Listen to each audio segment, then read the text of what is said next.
Well, hello there everyone and welcome back to the F1 2017 Sauber career mode. Over the disappointment of Monaco, I'm just happy that we finished and it's all very changeable now for Canada because all of a sudden I seem to be a little bit on the pace. Practice has gone very, very well. We'll listen to the voicemail for the qualifying session now and talk about the goals, and then we'll talk about what's happened in the free practice sessions and what the aim is for qualifying and the race. So we'll listen to our agent now and see what she's got to say.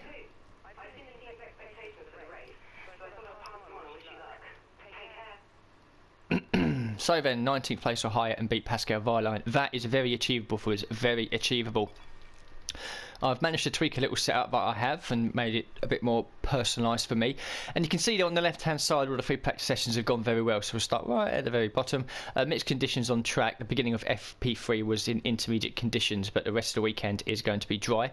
So the track acclimatisation we did in practice one first, we only got green on that, and I was running a lot of old parts that were 70, 80, even low 90%, just to get a bit of usage out of them before we put on the next lot. When practice 2 went in, we managed to do a track acclimatisation again in purple, and the tyre management as well, and the fuel management we've managed to do that purple as well. And then in practice 3 we managed to do both the qualifying and the race pace program. So we finally, for the first time this season, got 275 out of 275 resource points. The upgrades then, let's have a look. Progress history, we haven't done anything, although we have got the redesign of the front wing main plane coming in next week for Azerbaijan. For the power units then, we're now onto our fourth set of everything, 24% on the ICE, and we was running I think this one in the first practice sessions at 83, 87 and 92%, so they're now pretty much redundant. We probably won't use them again. For the MG UK, we're up to 8% on that. We've got 79, 94 and 89, so we could probably use that in another practice session as well to try and save our fourth unit after this race. The MG UH, which gets wear by running the car in lean mix, which doesn't happen too often. We've got an 80%, an 83 and a 91, so again maybe these two we could use for a session. Then down here to the energy store, 3% on that so far, but we're only on 33 for our third unit and 48 for our second unit, and even 69 in the first, so I don't think we'll probably be using our fifth energy store until towards the end of the season. Turbocharger, 73%, 72 and 77, so again we've got a few more practice sessions out of these. And then down here for the electronics, which controls the gearing for the gearbox, that's if the electronic system is worn, that's how we lose a gear. 5% on our fourth unit there, and we're only on 35, 47 and 66 over here, so certainly the top three here, they're very, very short in life for most of the units now, but the ones down here seem okay, to be honest. So yeah, that's all right for now. The gearbox, we've swapped it, we've gone back to our second one now because there's been a recent update onto the system, patch 1.05, which essentially lowers the overall wear rate in 25% races, which is what I'm doing, because it was quite high, you know, free 25% races and your gearbox is knackered. So I've taken the grid drop penalty and gone back. So we were using this one originally, we've done 3 races with it and it's at 66%. We've now gone back to this one, which is already at 43% after just one race. I'm hoping to probably use this gearbox for at least Canada, Baku, and then maybe I think it's Austria after that, so maybe that as well.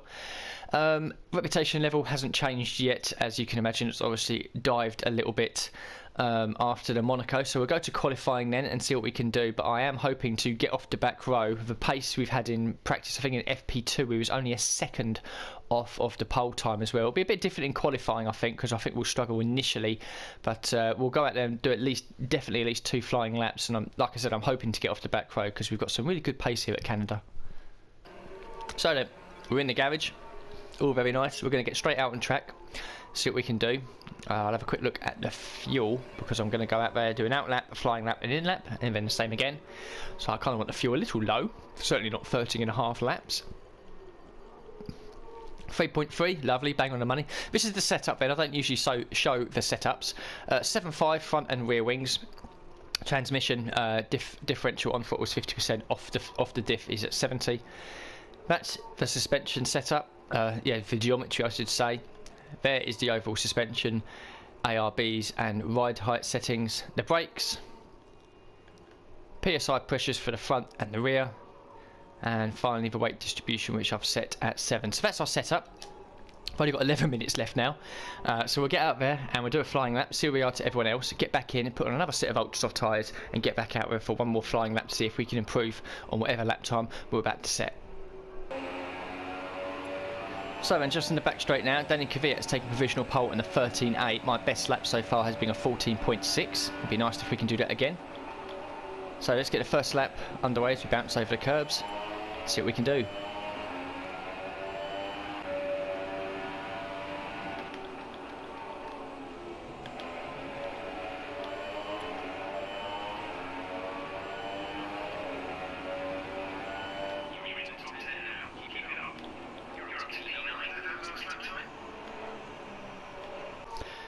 So then, back in the garage, 5.5 minutes left, one first lap done, and it's pretty competitive, I feel. There we are then, 1.9 off the pace, and we're 3 tenths quicker than Alonso and 6 tenths quicker than our own teammate. So yeah, like I said, sort of backing up what I was saying before the qualifying session, that we've certainly got a little bit of a performance increase here. I think it's just, oh well, I've just noticed that I've set the exact same Sector 2 time as Alonso, which is a bit rare, but still nice to see. Yeah, I mean, I haven't really done much upgrades to the car itself. It's just a bit more of a durability. So this is just being, you know, maybe it's the setup I've got, or maybe it's just the track layout itself, which is quite working for me. And it's a refreshing change. Maybe it means I'm just getting better at the career mode. I don't know. So we'll go back now. We'll put on another set of ultra soft tyres. We'll get out there, and that's so far my quickest lap here at Canada, 14.2. So it'd be nice if we can get into the high 13s at least. We probably won't be able to beat anyone else, but if we can bridge a bigger gap towards our teammate and the McLarens, that would be helpful. So yeah, another set of ultra soft tyres. We get back out there for one more lap towards the end of the session and see if we can improve. So then everything is just coming off the car now, lower down on the tracks. Chief Mechanic's gone out in the pit lane to make sure I don't crash into anyone. And out we go for our out lap. Just over 2 minutes left of the session. So we have a nice little creep round. Look after the tyres. And yeah, let's see if we can improve.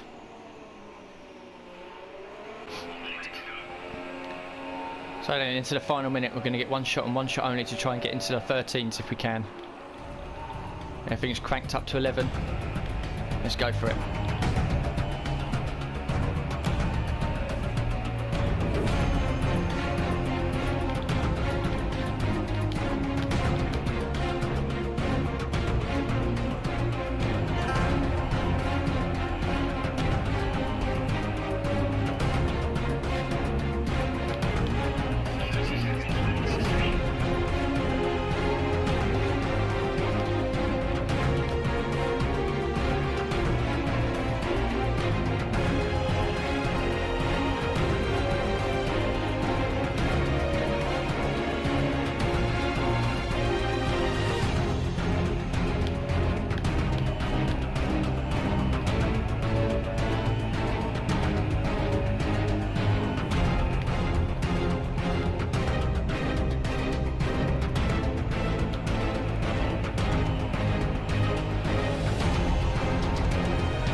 That was a really, really good final lap there. I definitely got into a high 13, but Vettel's taken pole position in by 300ths of a second from Bottas. Hamilton is third, with Raikkonen fourth. Good lap from Perez in somewhere. He's up to 5th place. Same for Palmer. He's hit the top 10.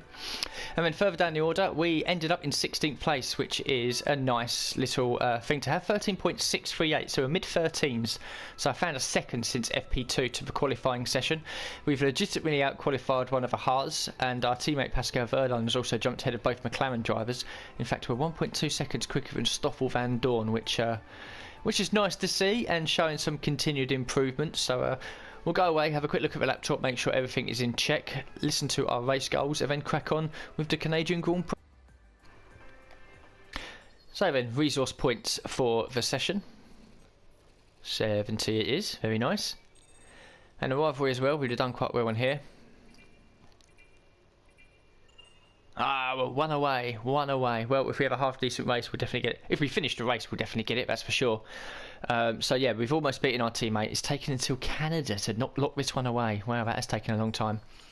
Reputation level then, up 2 and up 1, back into the purple very nicely. And our reputation with McLaren's gone up a little bit. We lost so much with such a poor weekend at Monaco. Nothing went right, and you can see that our reputation is right in the basement again. But hopefully if we have a good race here in a minute, then the reputation of some of these teams will start to creep back up to where it was before. So first thing first then, we'll listen to the voicemail, see what the race targets are. We've qualified in 16th, but we will be starting at the back due to penalties. 17th and beat our teammate, so I think we can still get up, but we legitimately have the pace of a 16th place guy. Unfortunately we're going to be starting at the back unless people have got more penalties than us because of obviously the gearbox change, but we will have a look at the grid order before the race starts. So a quick little look at the laptop then, just to make sure that where are we going? We want to go on that, don't we? Oh, I've got one of these as well, these competencies, I don't know how you pronounce it or not. Which is this one up here, simultaneous development. We've managed to do 15 practice programs with a perfect score, which means we can now develop 2 upgrades per department. So I think at one point I wanted to do the front and rear wing, and we couldn't because we only had 1 person per department. We've now got 2, so if I wanted to do 2 upgrades in the same department at the same time, we now can. Other things that are coming quite close, 10% quicker on the pit stops. We have to do 10 racing pit stops. We've done 7. And the first driver bonus, additional bonus of 5% is added to resource points total for the first driver, and we unlock that by completing our first race. So that will be done after this race as well, and we're starting to creep through these very nicely indeed. So have a quick look at the gearbox wear, 45%, power units, everything looks pretty fine and dandy, and we'll be able to easily complete the race. So then we'll go to the race, we'll have a look at the grid, see if there's any major surprises with penalties up and down the grid, have a look at the race strategy, the weather as well, in case it throws up any nasty surprises during it, and yeah, we'll see what we can do from wherever we're starting on the grid. This is what the starting grid looks like for today's race. Sebastian Vettel starts on pole. Fantastic qualifying from the multiple world champion, and Valtteri Bottas will line up alongside. Looking down the rest of the grid, we have Hamilton, Raikkonen, Sergio Perez, and Verstappen, Ricciardo, Massa, Palmer, and Carlos Sainz. Fiat, Ocon, Lance Stroll, and Grosjean, Hulkenberg, Magnussen, Pascal Wehrlein, and Fernando Alonso. Van Dorn and a Sauber rounds off the grid.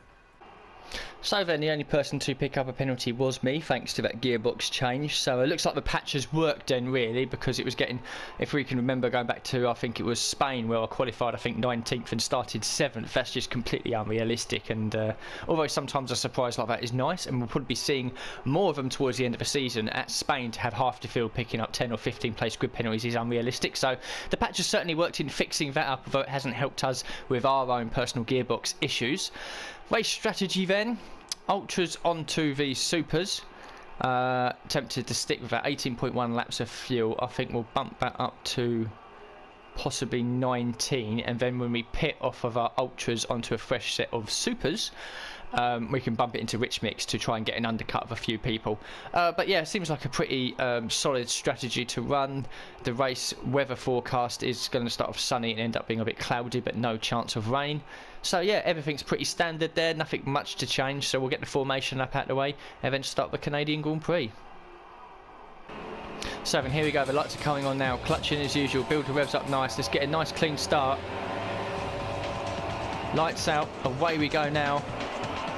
It's not a bad one.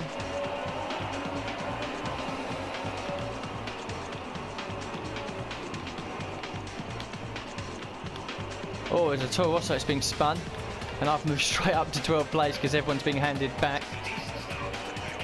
And I haven't been given a overtaking under a yellow flag penalty either, so that's nice. So straight up into 12th place, I'll take that. Let's see what we can do from here.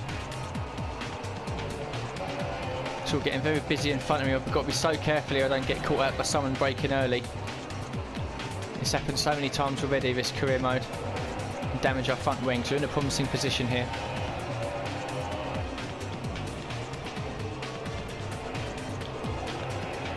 Oh, I had to take a bit of avoiding action there because these guys were so slow in the exit.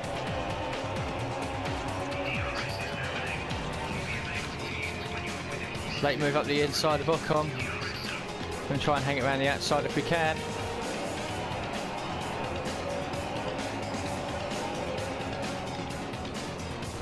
I've got to give way to that one. Oh, that was close.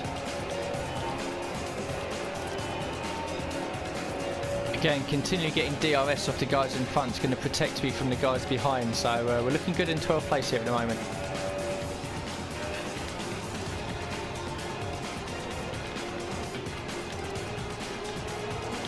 Oh, we've clipped the curb. Oh, that's annoying.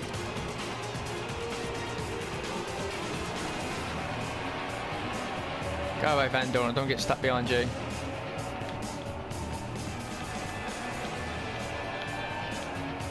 Starting to struggle a little bit now with these ultra soft tyres.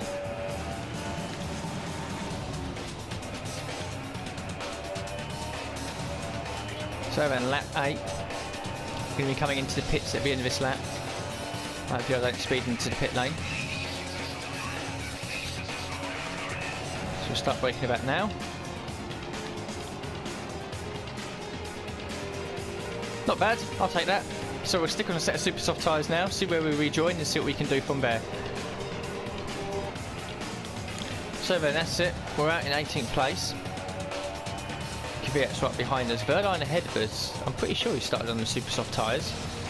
The ultra softs I should say, and he's on them again, so I don't know whether he's got a pit for the second time. There's a possibility it might start raining on like the last lap, but it won't be heavy enough for any issues. As I've gone very deep into the chicane, hairpin.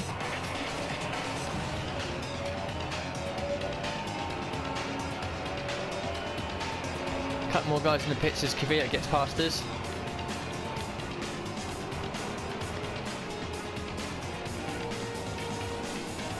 Van Dorn's out the race.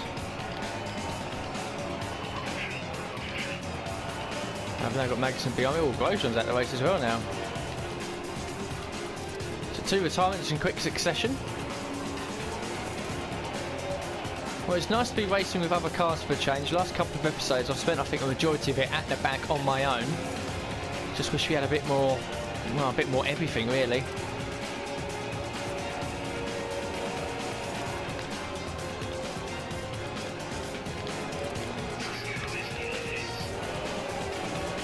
So our teammate makes another pit stop then as Massa's managed to get past it with chicane.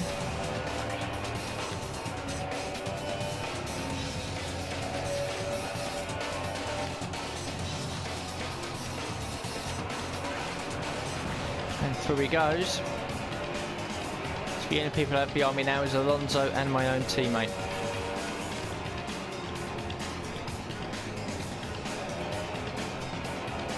And 4 laps to go. Magnussen's obviously got a bit of a lick on and he's pulled me along with him thanks to my rich mix, and now a little bit of a train forming here, which unfortunately if it wasn't for that spin earlier on I would have been ahead of. Consistently pulling away from Alonso, and it has started to rain halfway around lap 16. Well, I don't think it's going to make much of a difference to the well, last lap might get a little bit slippery, but I think we'll be finishing this race on the dry tyres. We just haven't got enough, just need a little bit more of a push.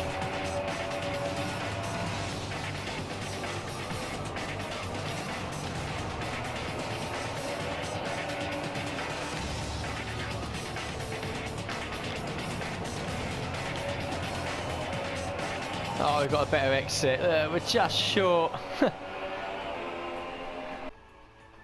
So there we go then, there's the final results. The top 11 made 1 stop, a few guys behind made 2.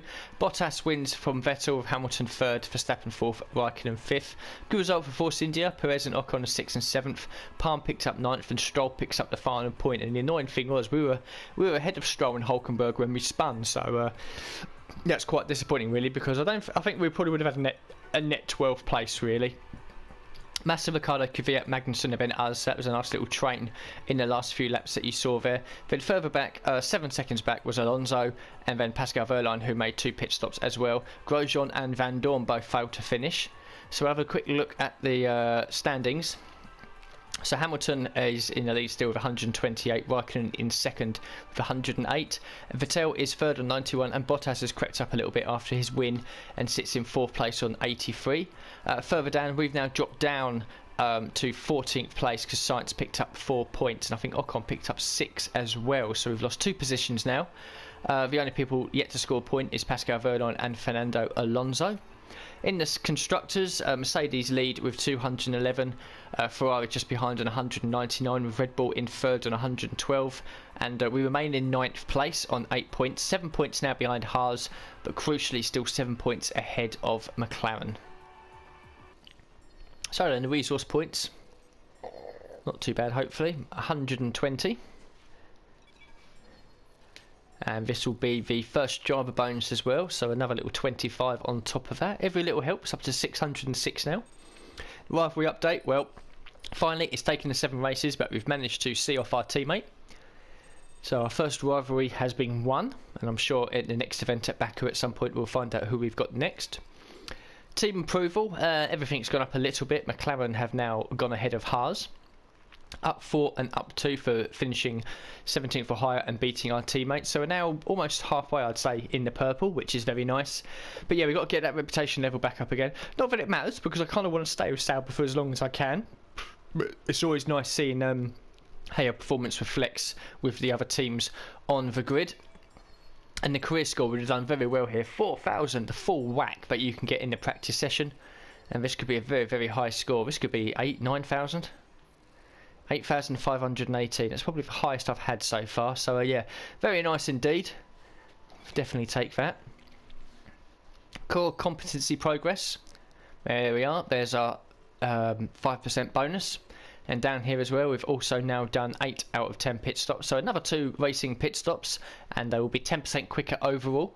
You know, every little helps again. These are all little things here that can help us, you know, as we continue to develop the car and get better as well, and maybe pick up more resource points with more practice programs being completed, because when the car gets better we find it easier to do the programs, etc, etc. So every little helps, always will.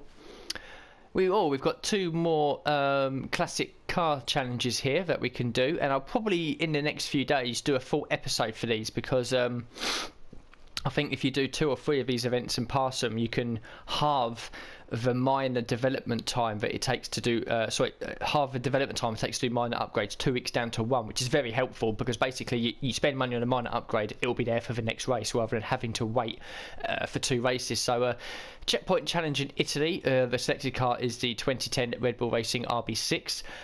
From a rolling start, race around a track to cover the target distance before time runs out. Additional time is added to your limit with each checkpoint crossed. And we've also got a race at Bahrain Short with a 1992 Williams FW14B. Compete to be the best of your class in this classic multi-class race. I think this is the first time we've had one of those, but certainly I've seen, I think, the McLaren MP4 18, the 1998 McLaren anyway at Brazil. So there's another 2 here to do. I think we're up to 6 now, so that'll be a nice long episode to do, sort of maybe halfway through the season, as a sort of a nice break from the career mode, get all of these done. So then we'll have a quick look at the laptop then to see how we're getting on. Resource points at 66. What can we do? We can do a bit more of the where are we? We can't do any of these. These are all at least 1,000. I mean, there's so much to do, isn't there, really? You know, you've got all these as well that you can spend money on. All of these here to make things a bit better as well. But we've also got things to upgrade as well. Very tempted to do this one here. Another 22.5%, which is basically, I think, a total of 45%. And we've already got that 10%. So if we do this one for the next race, that means our gearbox is worn at a 55% less rate, which is good, which is nice, which means that we can keep bits for longer.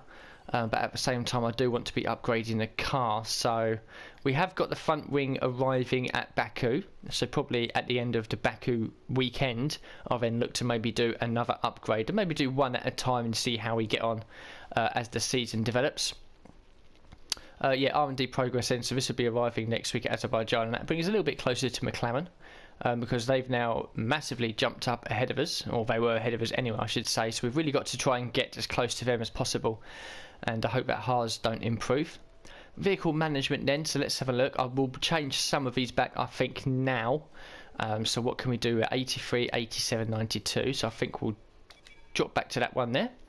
17% on that, 79, 94, 89. So I think, can we get away with the MG UK? I think we can get away with that for the first practice session, because that was usually what I do just for the track acclimatisation. So we'll bolt that one on.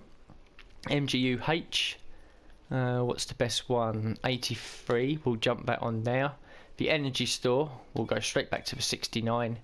The turbocharger, we've got one here, the highest one here is 77, so we'll bolt that on. And the electronics, straight away back to this one here at 66. So the expected lifespan of these parts is essentially 11 laps, which is FP1.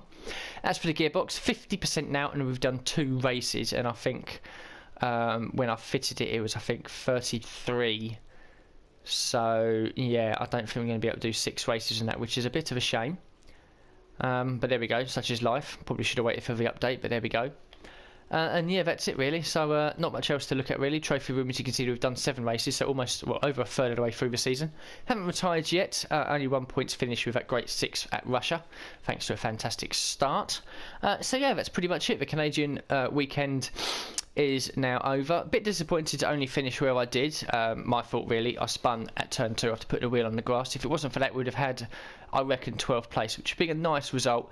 I think we were on the pace of the midfield over the course of the weekend, and our race result should have reflected that. But you know, we managed to beat a McLaren legitimately, and our teammate as well, which is always nice. So continually improving and chipping away at the car, making it better, getting better at the game myself. And yeah, Baku's next. Not one of my strongest tracks. It's another street circuit, so but you never know, we might have a bit of a crazy race there with a few retirements and pick up a few points. But for now anyway, thank you very much for watching this episode, and do join me next time for round 8 of this F1 2017 career mode with Sauber.